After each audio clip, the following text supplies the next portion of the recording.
Hey guys, my name is Nick. I'm a youth director for a youth program in town here. I'm joined by a friend and colleague, Hi. Dylan Bressey. Dylan is running for city council, and I thought I have a bunch of questions for you, Dylan. And I want to ask you these questions, but I thought, why not? Let's just go live and ask the world these questions. But also, if you guys have any questions, you can type them down, and if I see them, I'll answer them, or I'll get Dylan to answer them rather. Dylan, tell me a little bit about yourself. Well, my name's Dylan. I run a youth mentoring program throughout the Peace Country. I'm really into disc golf. I got disc golf going here in Grand Prairie. I'm a father of two crazy little wild animals that run all around my neighborhood. I'm quite passionate about my neighborhood. I serve on my neighborhood association, and I'm running for Grand Prairie City Council. Cool. Hey, I'm kind of curious. You're going to get to ask me all kinds of questions. You bet. But you were actually one of the first people to ask me to run. I'm kind of curious. Why did you ask me to run? It was kind of an idea that popped in my head, and I just kind of exploded it and said, "Hey, Dylan, you should run for council." I was kind of spending a lot of time with you, and it just seemed like that was where you were headed.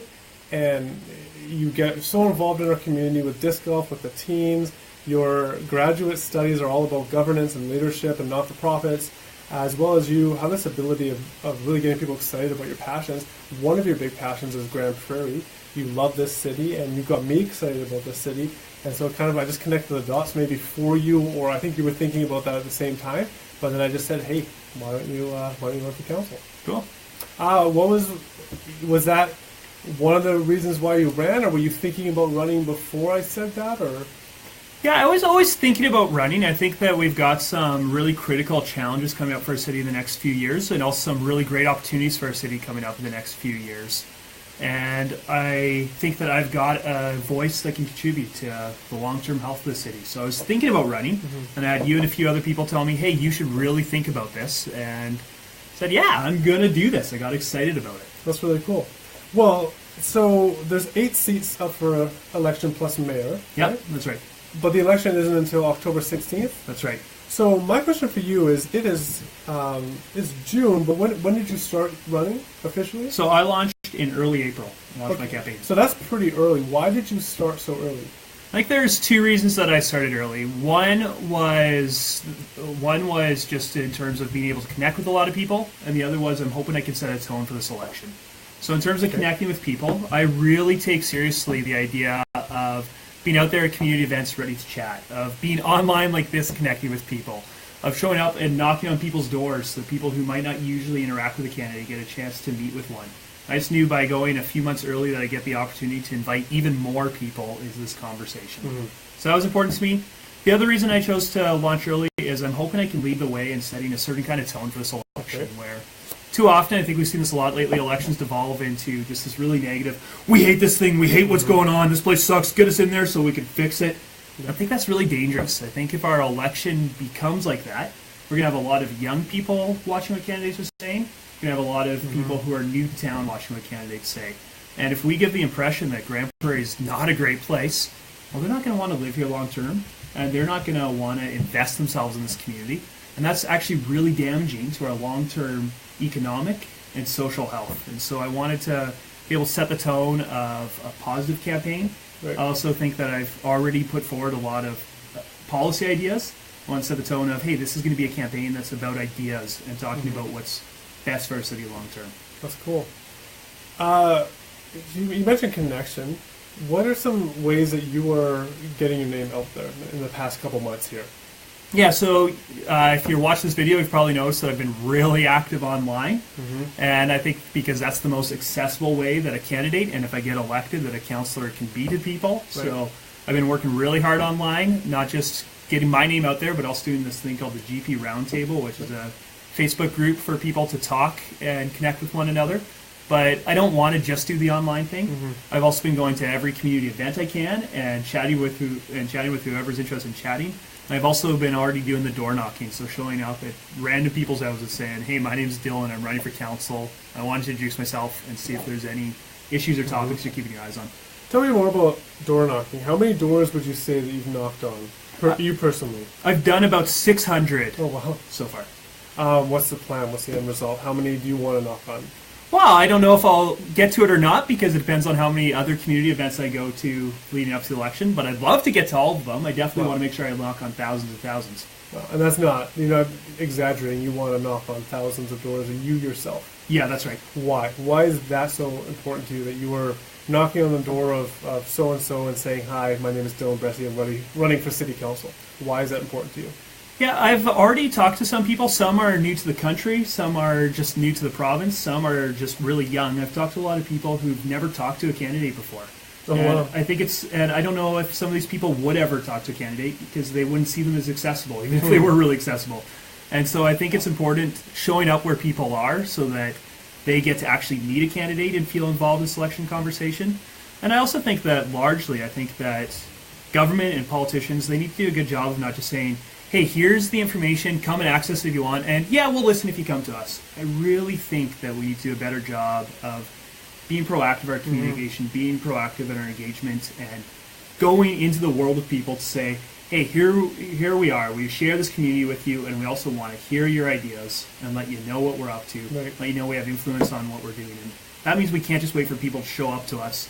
We need to go to where they are. So I think it's an important thing to do as somebody campaigning. I also think that if I do get elected, I won't be knocking on people's doors because that would just be obnoxious. But I am going to be really careful. I'm going to be really conscientious about getting out there in the community and making myself available to people, not just being willing to talk to them if they come to me. Going to where people are not expecting them to come. Yeah. What are some impressions that you've had of knocking on doors? I don't know if that's maybe your first time doing it, but what are some stories you have or some thoughts about door knocking? Yeah, I've been really surprised by it.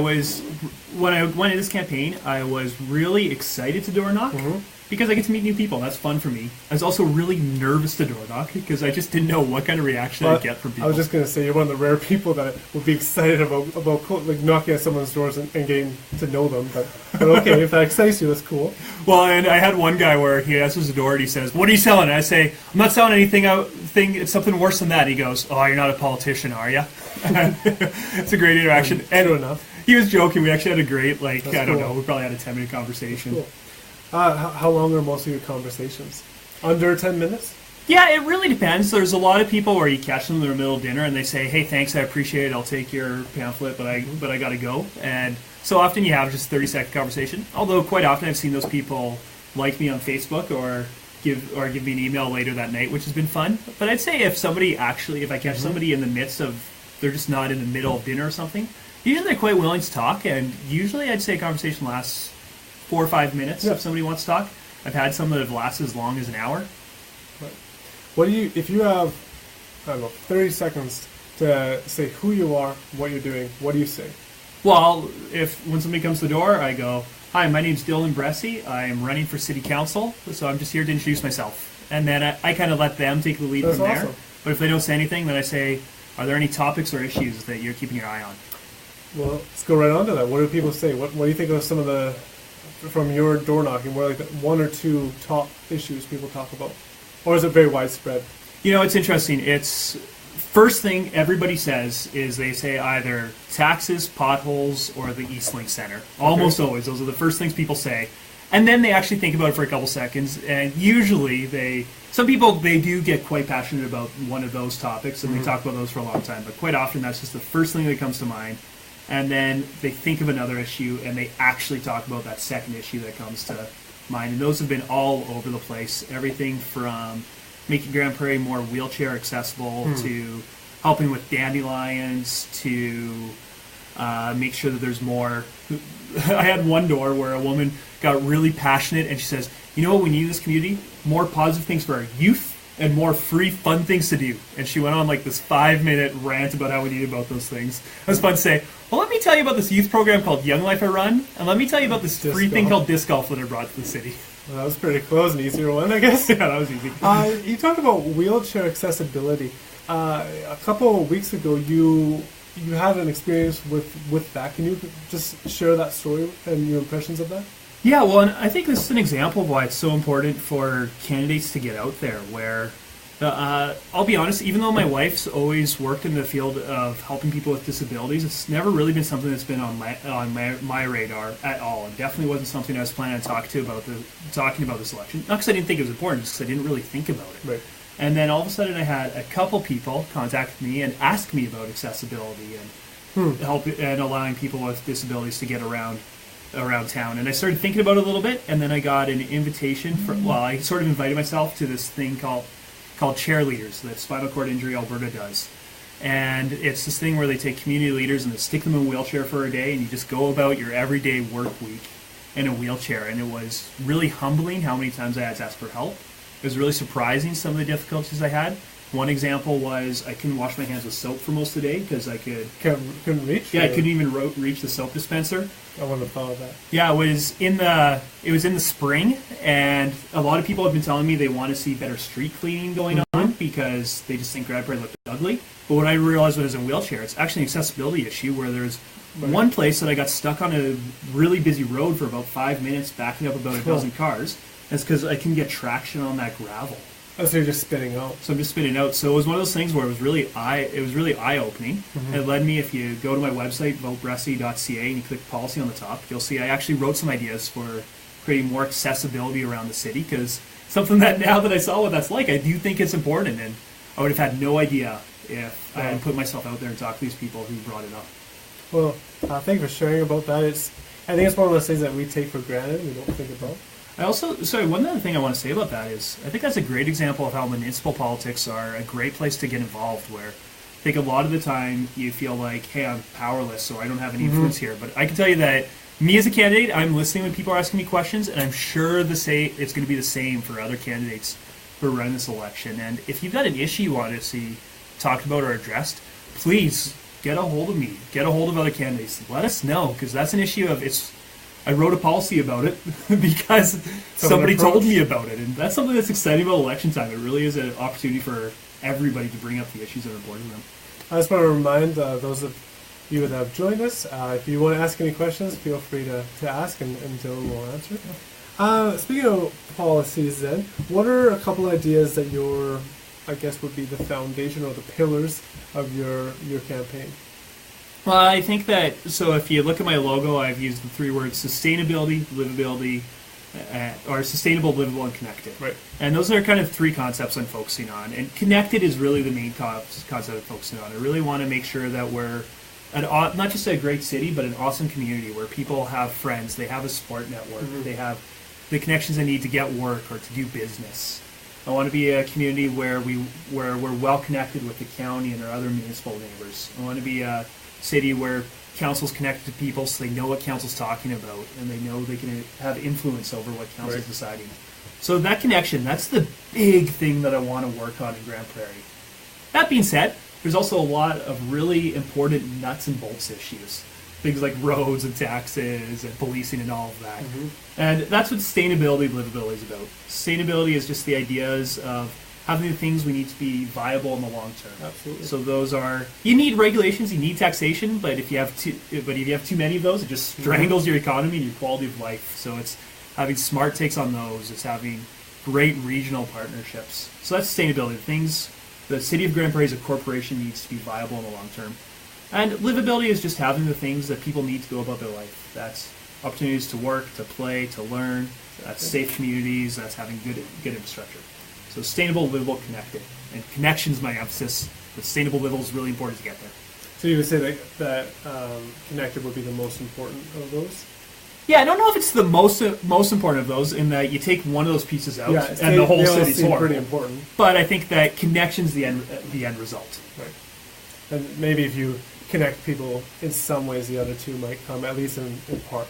Totally. If you're connected, you've got the connections you need for work, for business. If you're connected, it's a great tool in crime prevention, mental health. A connected council knows what it needs to do to make good long-term decisions. So yeah, they all really do interplay with each other. Well, an idea that I want to talk about, or policy, I'm not really, if you know me, I'm not really politically literate. I think that's why maybe I'm a good person to do this, because I don't come in with a lot of knowledge. The number one issue that I always hear about in Grand Prairie, at least for me, is photo radar. And as far as I understand it, photo radar is not done by the police officers in our city, but it's contracted by the city to a private company. Do you think that photo radar is a viable crime prevention opportunity or tool? And if not, does it have value? Just very basic question. But Yeah, that's a question I'm going to lose votes no matter how I answer. that's why I thought I'd ask it. I'll ask you one tough one. No, that's a good question. All right, so photo radar, a lot of people get really angry at it, and it causes them to distrust government. And I'm one of those people in some regards. So I'm part of my neighborhood association board. And in our neighborhood, we have a playground zone, which I think is actually really dangerous, and largely because it's just not adequately marked. And we approached the city and said, hey, can we just get some more signs in here? And the response is pretty much, no, we're not going to put up any more signs, but we'll make sure that enforcement services, and by that they mean photo radar, is out more. And that drove me nuts because I've seen photo radar trucks in this playground zone. It's not slowing the people that need to be slowed down in this playground zone because they have no idea they're even in one. So that's one experience. I've had others that have made me sympathetic and sometimes think, oh man, what a cash grab. At the same time, I know that when I was younger and dumber, I sped intentionally quite a bit, and I don't do that anymore. And I wish I could say it was because I got smarter and I was thinking about others and just thinking about safety. But honestly, a big reason that I've slowed down was because when I was younger, I got some big tickets in the mail. Yep. I also read every single academic study I could find about photo radar, and pretty much universally they agreed that it slows people down. So I do think that it does have a place in traffic safety. That being said, it creates a lot of anger, creates a lot of distrust, and anything that creates that emotions in government, it's obviously broken. So I think it does have a place in Grand Prairie, but we need to fix it. And if you go to my website, and once again, if you click policies at the top, you'll see this tab for photo radar. And I've suggested 10 changes to the photo radar program.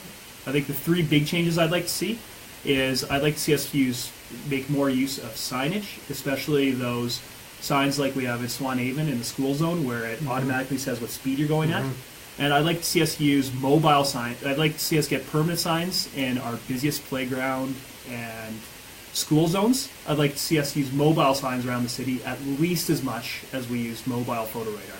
And the reason for that is sometimes people are speeding just because they're not paying attention or they don't realize the speed limit.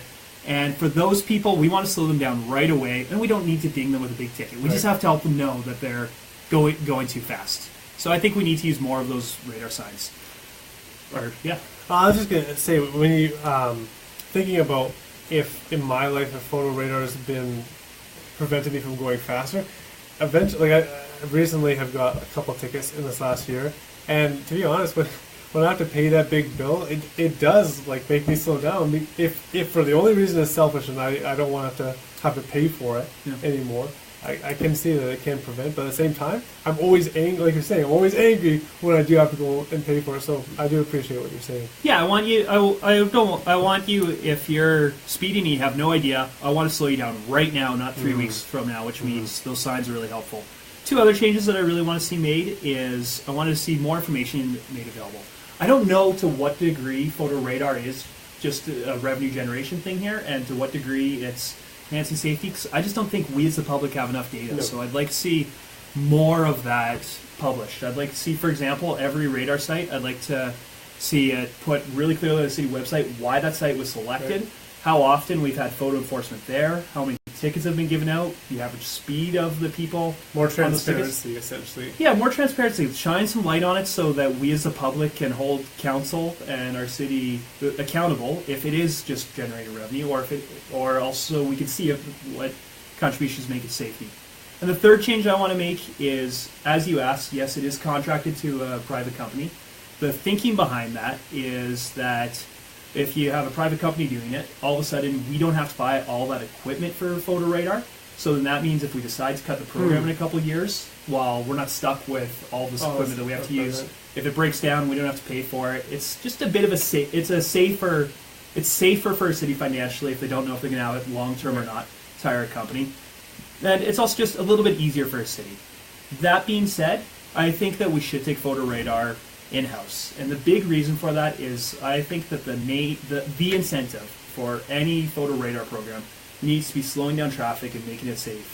And we can't even give the appearance of revenue generation being an incentive there. And so I think mostly just so that to help restore public trust, I'd like to see that come in-house again. Yeah, I would agree. I think sometimes for me it's been perceived, and I'm not going to speak for you, I'll speak for myself, is that money is being made off of my mistakes. So I don't really like that. But if you guys have any questions about that, either like Dylan said, go to votebressey.ca and click on the policy. If you have any questions that you want to ask Dylan right now, just a reminder, you absolutely can do that. So that's a really hot topic, photo radar. What do you think is an equally as important topic, but maybe not as an attractive one, or one that's going to be talked about a lot, but is as important? Well, one topic, I have no idea if this will become an election topic or not. I kind of suspect it won't, because it's got the most boring name in the history of government, probably. Let's hear it. And it's this thing called Intermunicipal Collaboration Frameworks, or ICFs. I zoned out halfway through. Yeah, I can imagine. Yeah. And yet that is the issue facing our next council. And there's Say these that one more time. What is it? Intermunicipal Collaboration Frameworks, Okay. ICFs. Okay. If you want to test if a candidate knows what some of the issues facing the city are, you just say, hey, what do you think about ICFs? Because it's some Okay. good jargon to throw around.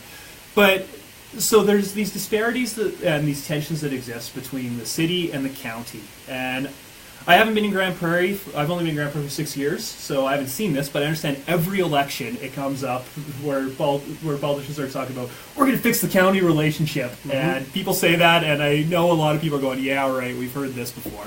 But what's interesting is the provincial government has said that in October they intend to pass some legislation which will change the way we interact with the county. And basically, what they're saying is, us in the county, and it's not just going on here in Grand Prairie. It's all across Alberta Right. when municipalities So touch each provincial. other. Yeah, and with your municipal neighbors, you're going to have 2 years to come together on agreements on how you're going to work together on cost sharing and program delivery in a whole host of areas. So this is exciting for us, because if we can negotiate some great deals with the county, all of a sudden we can save tens of millions of dollars, which can go to cutting taxes, and we could potentially do it while delivering better services. This is also a really big threat to us, because if we don't get those negotiations done, if they fall apart, then we're probably looking at potentially years of really expensive, really distracting mediation and legal battles. And that'll be distraction, it'll be expensive, it could also really hamper and destroy regional relationships for potentially decades to come. Wow. So that's the issue facing the next council as far as I'm concerned. Don't know how much talk we'll get in the election. One of our viewers says, I love ICFs. I like that. Let me pop up my next question here.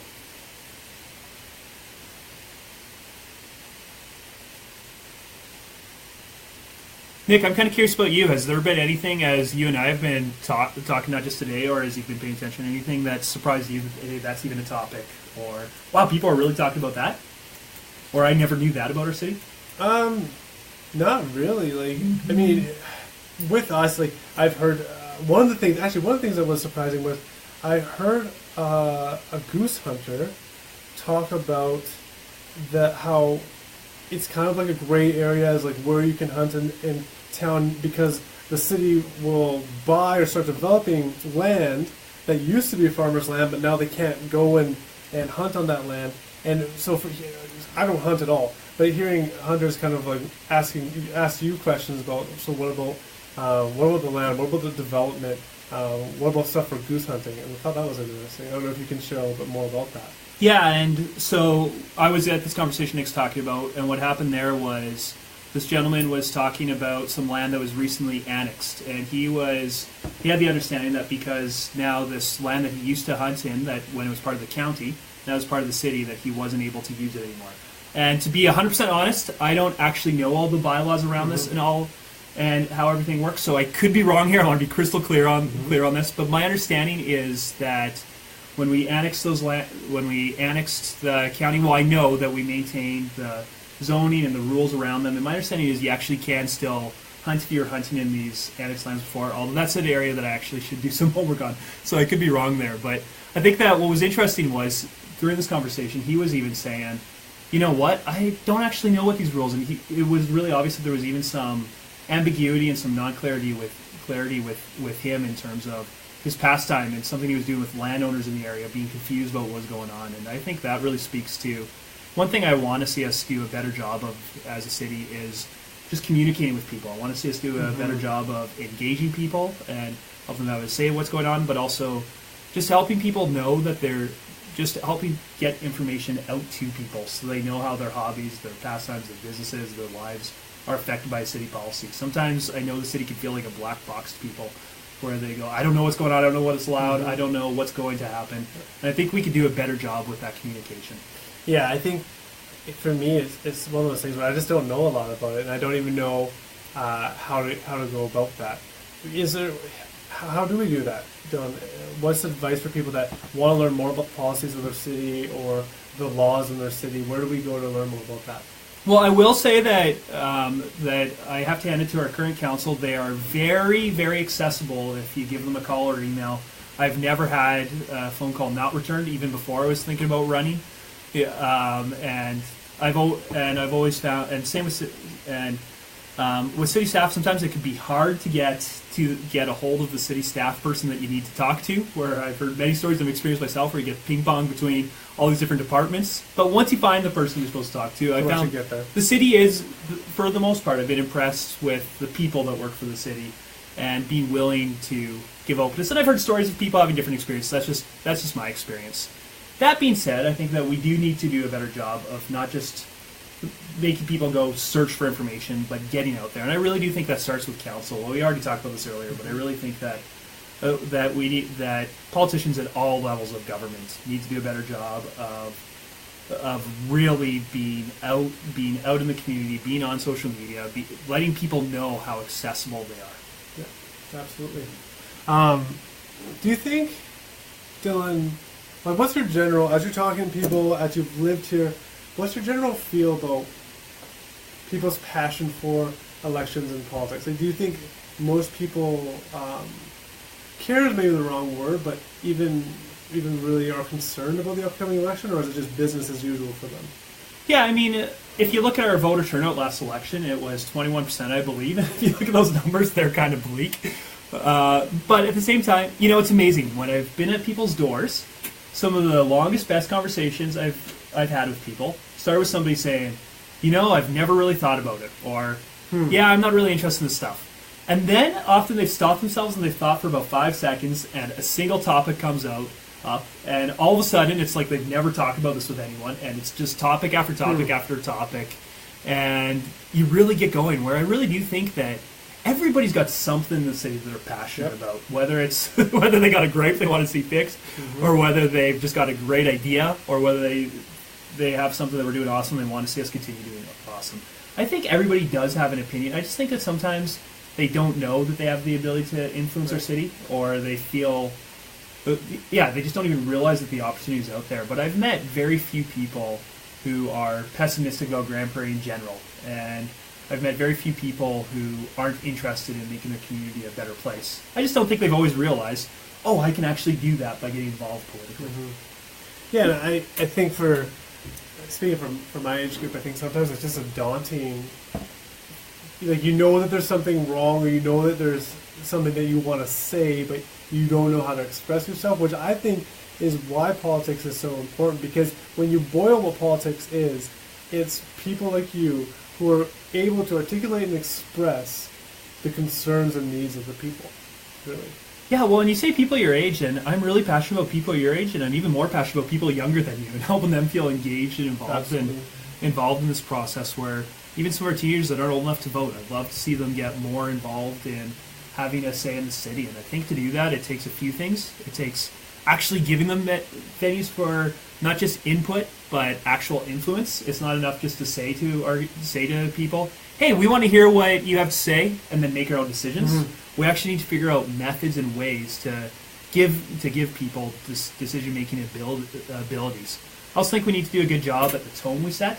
When it becomes, this place is broken, this sucks, well, why would anybody want to get engaged with that? I think that if we want to get young people involved, our elected leaders and people who are campaigning need to set that optimistic, visionary tone.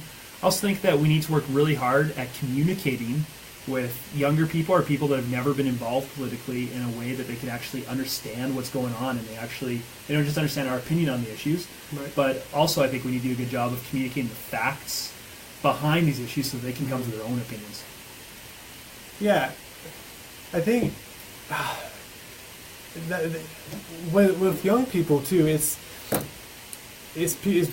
talked earlier about the idea about pursuit, like the idea that I'm going to go and pursue you. But I want to talk about getting involved in this election, both whether you guys who are watching will watch this video after or are going to vote for Dylan or have Dylan support, or just you want to know more about the election. Dylan, how do we get involved with the election as a whole? And then, if you want to talk a little bit, how do we get involved with you if we've decided, like me, who has decided to vote for you and to support you? Where do you need help, and how do I get involved with you individually? So, election as a whole, and then you individually. Well, I think as an election as a whole, the most important thing you can do is obviously actually vote on October 16th if you're allowed to vote.